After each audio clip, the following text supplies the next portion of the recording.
नमस्कार। आज हम पढ़ेंगे कक्षा 10 की यूनिट 2.2। नाम है उसका बहुपद। पहला क्वेश्चन है, निम्न द्विघात बहुपदों के शून्य ज्ञात कीजिए और शून्यकों तथा गुणांकों के बीच संबंध की सत्यता की जांच कीजिए। और ये यहाँ बहुत सारे थे, मैंने इनमें से एक लिख लिया। वो लिखा हुआ है x² - 2x - 8। प्रश्न ये है कि एक द्विघात बहुपद है। द्विघात बहुपद है। बहुपद किसे कहते हैं? एक ऐसा समीकरण, यानी ऐसे 3-4 आदमी जिनके अंदर चरपद हो, भले ही अचर भी हो लेकिन साथ में चरपद भी हो, और उनकी घात हो, यानी यहाँ 2 घात है और यहाँ 1 घात है, और चर कौन सा है? अक्ष है। और फिर वो जो घात है वो पूर्ण संख्या होनी चाहिए, तो ये हमारे लिए बहुपद है। फिर हम देखेंगे कि ये बहुपद का नाम क्या दे रखा है? द्विघात। यानी इस बहुपद की जितनी घात है सबसे ज्यादा वो उसका नाम होगा, तो ये द्विघात है, 2 घात का है। उसके आगे लिखा गया इस समीकरण का शून्यक निकालो। इस समीकरण का शून्यक निकालो। अब शून्यक का मतलब क्या होता है? शून्यक एक ऐसा अंक जो शून्य हो या शून्य बना दे। एक ऐसा अंक जो किसी समीकरण को शून्य बना दे।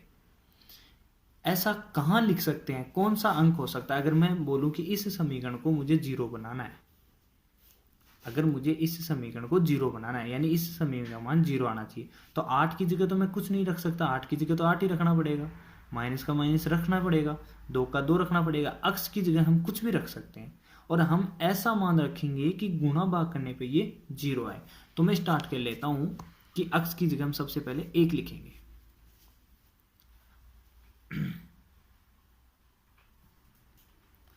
जहां जहां अक्ष लिखा हुआ है वहां वहां 1 लिखेंगे। तो यहां अक्ष लिखा हुआ है तो यहां मैंने 1 लिख दिया, और फिर उसके सर पे 2 लिखा हुआ है तो मैंने इसको बंद करके यहाँ 2 लिख दिया।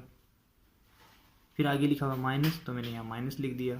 फिर लिखा हुआ 2। अब इन दोनों के बीच में कोई सा भी चिन्ह नहीं दिख रहा, तो वहां होता है हमेशा गुणा, तो यहाँ भी मैं मानूंगा गुणा। और फिर अक्ष की जगह हम लिख रहे हैं 1, फिर माइनस, और फिर 8। इसको सोल्व करूंगा। 1 का स्क्वायर 1, 2 को 1 से गुणा किया 2, और 8 का 8, माइनस के 8 और माइनस के 2, तो माइनस के तो कितने हो गए? 10 हो गए, और 1 प्लस का है।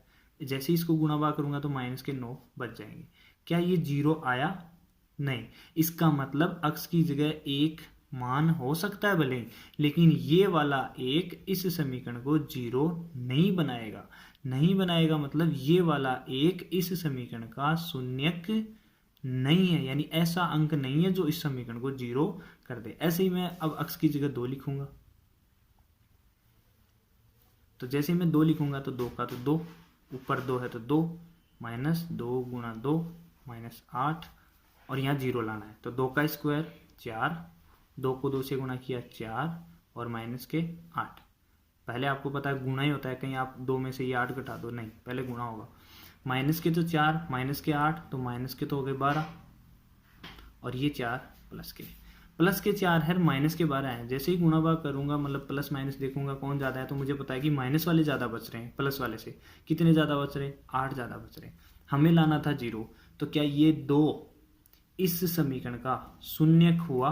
तो हम बोलेंगे नहीं, ये इसका शून्यक नहीं हुआ। फिर बोला है कि अक्ष बराबर हम 3 लिख सकते हैं। 1 मिनट, अक्ष बराबर 3 लिखेंगे। 1 मिनट, ये तो अक्ष बराबर 3 लिखेंगे तो 3 का स्क्वायर, और यहाँ 2, और यहाँ लिखेंगे 3 और माइनस 8। 3 का स्क्वायर ये हुआ 9, और 3 दूनी 6, और माइनस के 8। अब माइनस के 6 और माइनस के 8 ये हो गए माइनस के 14, और यहाँ है प्लस के 9। मुझे पता है कि माइनस वाले ज़्यादा बच रहे हैं, और कितने बच रहे हैं? 5 बच रहे हैं। अभी भी 0 नहीं है, तो ये भी इसका शून्यक नहीं है। फिर लिखेंगे अक्ष बराबर 4, तो जैसे ही 4 लिखेंगे तो 4 का स्क्वायर माइनस 2 गुणा 4, और माइनस 8, ये तो है 2 गुणा 4, और ये माइनस के 8। स्टार्टिंग में यही था समीकरण, यही था। 4 का स्क्वायर किया 16, 4 दूनी 8, माइनस के 8, 8 और 8 ये हो गए माइनस के 16, और ये प्लस के भी 16, यानी ये 0 आ गया। यानी अक्ष की जगह जब हम 4 लिखेंगे तो ये समीकरण 0 हो जाएगा। तो मैं बोलूँगा कि ये 4 इस समीकरण का एक शून्यक है। अब ऐसे कितने मान हो सकते हैं जो इस समीकरण को 0 बनाए। तो इस समीकरण की घात देखो कितनी है। अगर घात 2 है तो इसके शून्य भी 2 ही होंगे। अगर घात 3 होती तो शून्य 3 होते। तो ऐसे ही हमें एक और मिल जाएगा। चाहे आप कितनी रख लो, लाख करोड़ 99 कितनी भी रख लो, सिर्फ 2 ही वैल्यू ऐसी आएगी जो इस अक्ष की जगह रखने पर ये समीकरण को 0 बना दे। तो एक तरीका तो ये है। एक मिनट, इतना दिमाग लगाने से अच्छा है कि एक कोई ऐसी विधि बता दी जाए कि जिस विधि से हमें सीधा ही पता चल जाए कि हम क्या क्या मान रखें जो रखने पर ये 0 हो जाए। तो उसके लिए आपको सबसे पहले जो द्विघात बहुपद होता है उसकी डिजाइन समझनी होगी। उसका एक जो आकृति होती है वो आकृति समझनी होती है। तो हम बोलेंगे जब भी कोई द्विघात समीकरण होगा तो उसमें कहीं ना कहीं स्क्वायर आएगा, कहीं ना कहीं स्क्वायर आएगा, और फिर स्क्वायर आएगा और उसके साथ में उसकी घात 1 वाला भी आएगा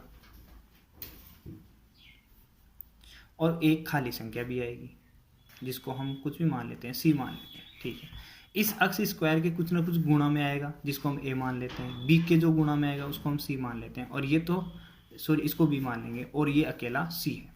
इस डिजाइन को हम हमेशा द्विघात समीकरण बोलते हैं। एक ऐसा समीकरण जिसके अंदर घात 2 हो और जो घात 2 वाला अक्ष है उसमें गुणा में a हो और एक घात का हो जिसके गुणा में b हो और एक अकेला c हो। अगर कहीं कहीं ये आ जाए a अक्ष square plus b y plus c, इसे हम बहुपद बोलेंगे, समीकरण भी बोलेंगे, द्विघात का भी बोलेंगे। लेकिन जो शून्य के निकालने वाली बात है वो यहाँ ऐसे समीकरणों में लागू नहीं होती है, क्योंकि शून्य की या तो फिर अक्ष का मान निकालना होगा या फिर y का मान निकालना होगा, दोनों में से एक का ही निकालते हैं। तो ऐसी डिजाइन को हम नहीं लेंगे, ऐसी डिजाइन को लेंगे। तो ऐसी डिजाइन को जैसे ही मैंने इन दोनों को कंपेयर किया तो मुझे पता चल रहा है कि अक्ष स्क्वायर का तो अक्ष स्क्वायर है, लेकिन इस एक की जगह यहाँ क्या लिख दिया होगा, उसने गुणा 1 लिख दिया होगा, यानी 1 से उससे कोई फर्क नहीं पड़ा। तो मैं मानूंगा कि 1 की जगह क्या है, 1 है। b की जगह क्या है, ये अक्ष है, ABCD कभी भी माइनस में नहीं होती है, यानी ये अक्ष प्लस का ही रहा होगा। लेकिन यहाँ मुझे दिख रहा है कि ये 2 माइनस का है, इसका मतलब इस b की जगह जो भी वैल्यू आई है वो माइनस की आई होगी। जैसे ही वो माइनस का आदमी है तो बाहर प्लस का है, तो जैसे ही बाहर आएगा तो ये माइनस का हो जाएगा। इसका मतलब अक्ष तो प्लस का ही रहता है, ABCD हमेशा प्लस की रहती है, लेकिन A, B और C ये प्लस के भी हो सकते हैं, 0 भी हो सकता है, माइनस की भी हो सकती है। तो मुझे पता चल गया कि यहाँ b का मान माइनस का 2 है और c तो माइनस का 8 है, क्योंकि या तो होना चाहिए था प्लस का, हमारे सूत्र में तो है प्लस का c, लेकिन यहाँ है माइनस का 8, यानी इसका मतलब ये c की वैल्यू माइनस का 8 रही होगी। ये तो बेसिक कॉन्सेप्ट है। अब हम देखते हैं कि एक ऐसी वैल्यू या एक ऐसी कोई विधि जिसकी मदद से हमें सीधा ही पता चल जाएगा कि इस समीकरण के शून्य क्या हो सकते हैं। तो सबसे पहला काम, इस समीकरण में जो a आया है इसको और जो c आया है इसको गुणा करो, तो यहाँ है 1 और यहाँ है 8। आपको प्लस माइनस नहीं लेना, बस यहीं लगा देना है। ये तो आप देखने के लिए है कि ये माइनस का है, ये प्लस का होता है। इस विधि में जो मैं विधि बता रहा हूँ इसके अंदर हम माइनस प्लस नहीं लेते हैं। a की वैल्यू 1 है, c की वैल्यू 8 है, दोनों को गुणा करेंगे तो ये आएगा 8। फिर यहाँ डब्बे बना लेंगे, एक इधर और एक इधर, और इधर 8 लिख देंगे और एक डब्बा नीचे बना लेंगे। सबसे पहले डब्बे के बीच में गुणा लिखेंगे, दूसरे डब्बे के अंदर या तो प्लस आएगा या माइनस आएगा, वो डिसाइड करेगा इस समीकरण का जो लास्ट का चिन्ह है। अगर यहाँ माइनस है तो यहाँ माइनस, अगर यहाँ प्लस है तो यहाँ प्लस। फिर आपको दिमाग लगाना है, सोचना है कि कोई ऐसी दो वैल्यू जिन्हें गुणा करे तब तो 8 आए, और उन्हीं अंकों को अगर हम माइनस करें तो ये जो बीच वाली संख्या है 2 ये आए। अब ये 2 माइनस का है तो माइनस बाद में देखेंगे, हमें 2 से मतलब है। एक ऐसे अंक जिनको गुणा करे तो 8 आए, और उन्हीं अंकों को अगर मैं माइनस करूं तो 2 आए। तो मुझे पता चल रहा है कि 4 को अगर मैं 2 से गुणा करूं तो 4 दूनी 8 हो रहे हैं, और 4 में से अगर मैं 2 घटाऊं तो मेरे पास 2 बच रहे हैं, यानी मेरे पास वो वैल्यू आई, एक तो 4 और एक 2। सबसे पहला काम हमें ये करना है। फिर हमें देखना है कि ये जो 2 बच रहा है वो कैसा बचना चाहिए। ये माइनस का बचना चाहिए। तो माइनस का तभी बच सकता है जब ये तो हो माइनस का और ये हो प्लस का। अगर आपने दोनों ही माइनस के कर दिए तब तो माइनस के 6 हो जाएंगे, अगर आपने दोनों ही प्लस के कर दिए तो ये प्लस के 6 हो जाएंगे। इसको माइनस का कर दिया और इसको प्लस का कर दिया, अब ये प्लस के 2 बचेंगे, हमें माइनस के 2 बचाने हैं यहाँ। तो ये माइनस का होगा, ये प्लस का होगा। दूसरा काम, x square minus 2x minus 8, यहाँ नीचे लिखेंगे एक्स स्क्वायर और इस 2x की जगह हम लिखेंगे माइनस के 4x और प्लस के 2x माइनस के 8।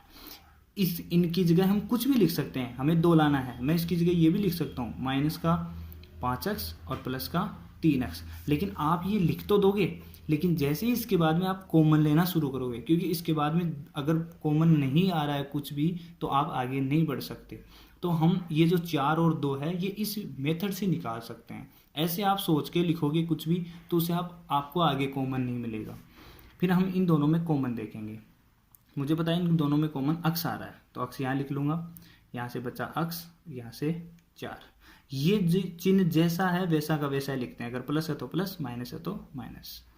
इन दोनों में मुझे कॉमन दिख रहा है 2, यहाँ बचा अक्स और यहाँ जो माइनस था ये प्लस ले लिया तो अभी भी ये माइनस है और यहाँ 4। अब देखो एक घर तो ये हो गया अलग से, क्योंकि गुणा है तो ये एक ही घर है, और एक प्लस लगने के बाद में एक घर ये हो गया। इन दोनों घरों में आपको दिख रहा होगा कि x माइनस 4 यहाँ भी गुणा हो रहा है और x माइनस 4 यहाँ भी गुणा हो रहा है, तो बाहर ले लो। इसको मैं x माइनस 4 को बाहर ले लेता हूँ। तो जैसे ही मैंने x माइनस 4 बाहर लिया तो इस घर में से मेरे पास बचा x और इस घर में बचा मेरे पास 2। और मुझे पता है कि इस समीकरण को मुझे क्या बनाना है, 0 बनाना है। अब पता चल रहा है कि इन दोनों के बीच में गुणा है। अगर मैं ये गुणा वाली संख्या उधर भेजना चाहूँ बराबर के उधर, तो ये बट्टे में जाएगी, यानी ये ऐसे हो जाएगा x माइनस 4 बराबर 0 बट्टा x प्लस 2। 0 में किसी भी संख्या का भाग देते हैं तो वो हमेशा 0 आता है। और ये x माइनस 4, क्या यहाँ x बराबर में 4 लिख सकता हूँ, ये 4 उधर जाके, तो 1 मान तो ये हो गया। अब हमने इसको बट्टे में भेजा था, अब हम इसको बट्टे में भेजेंगे, यानी इसको तो यहीं रखेंगे, यानी x प्लस 2 को तो यहीं रखेंगे और 0 के जो बट्टे में जाएगा वो जाएगा x माइनस 4। अब जैसे ही 0 में किसी का भाग दे दिए तो 0 और इधर है x प्लस 2, तो x का मान आ जाएगा माइनस के 2। तो आपके पास x के 2 मान है, एक तो 4 और एक माइनस 2। ये 4 हम पहले भी निकाल चुके थे कि 4 रखोगे तो 0 आएगा। अगर आप 4 और एक माइनस 2 रखोगे तो ये समीकरण 0 हो जाएगा। इनको हम बोलते हैं शून्यक। एक को बोल देते हैं अल्फा, एक को बोल देते हैं बीटा। नमस्कार, आज हम सीखेंगे किसी भी द्विघात समीकरण के शून्यकों की जांच करना। यह है कक्षा 10 यूनिट 2.2, पाठ का नाम है बहुपद। इसमें आपको एक द्विघात समीकरण दिया हुआ होगा और उसके शून्यक दिए हुए होंगे, या तो शून्यक दिए हुए होंगे या फिर शून्यकों का योग और गुणनफल दिया हुआ होगा। इससे सीखेंगे, इससे बाद में सीखेंगे। शून्यकों की जांच करने का मतलब है कि या तो ये शून्यक इसमें रख के देखो, ये समीकरण 0 हो जाना चाहिए। शून्यक का मतलब ही यही होता है कि एक ऐसा अंक जिसे हम समीकरण में रखें तो 0 हो जाए। तो पहला काम तो ये है कि ये 4 यहाँ रखेंगे, गुणा भाग करेंगे 0 आ जाए, सही है। -2 यहाँ रखेंगे, गुणा भाग करेंगे 0 आ जाए, शून्यक सही है। लेकिन आपके सिलेबस में ये दिया हुआ है कि शून्यकों की जांच ऐसे नहीं करना है। उनका एक तरीका है, वो क्या है?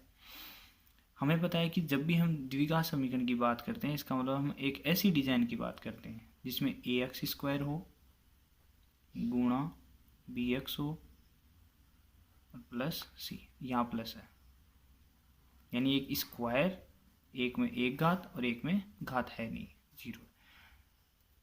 अगर एक ऐसा समीकरण है जिसे हम द्विघात समीकरण बोलते हैं, इसके मूल या शून्यक अगर एक अल्फा और एक बीटा है, तो वैज्ञानिकों ने रिसर्च करके बताया है कि अगर इसके मूल अल्फा और बीटा है, जैसे ये एक, इसको अल्फा मान लेंगे, इसको बीटा मान लेंगे, अगर आप इन दोनों मूलों को जोड़ोगे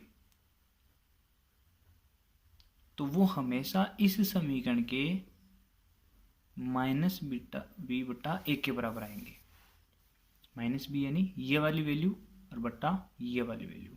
अगर आप इन दोनों को गुणा करोगे तो वो हमेशा c बट्टा 1 के बराबर आएंगे। सी क्या है, ये वाला सी, यानी इस समीकरण का ये वाला 8 और 1 के बराबर। अभी हम सीखेंगे कैसे।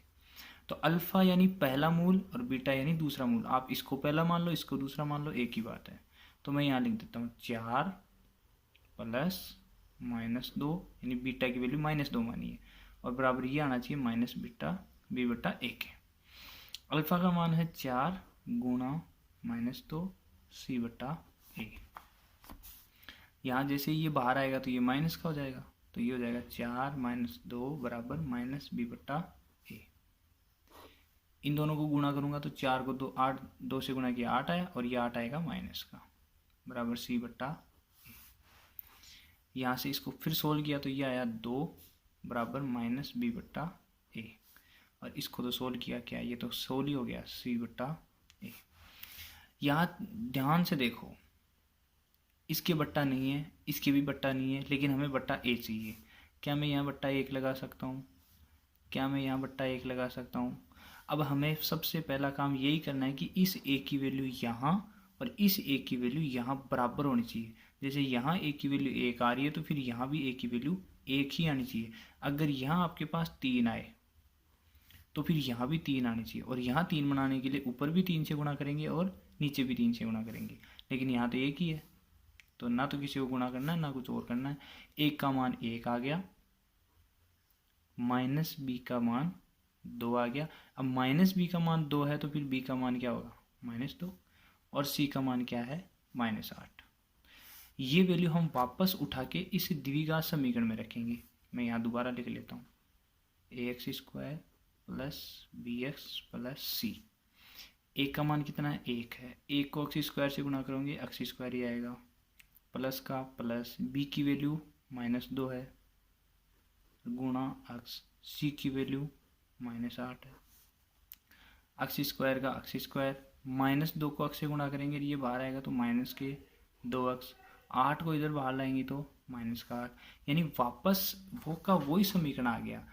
अगर इस समीकरण के आपको बोले कि ये मूल है और वापस ऐसा का ऐसा समीकरण बन जाए, इसका मतलब वास्तव में ये इसके ही मूल है और किसी समीकरण के नहीं है।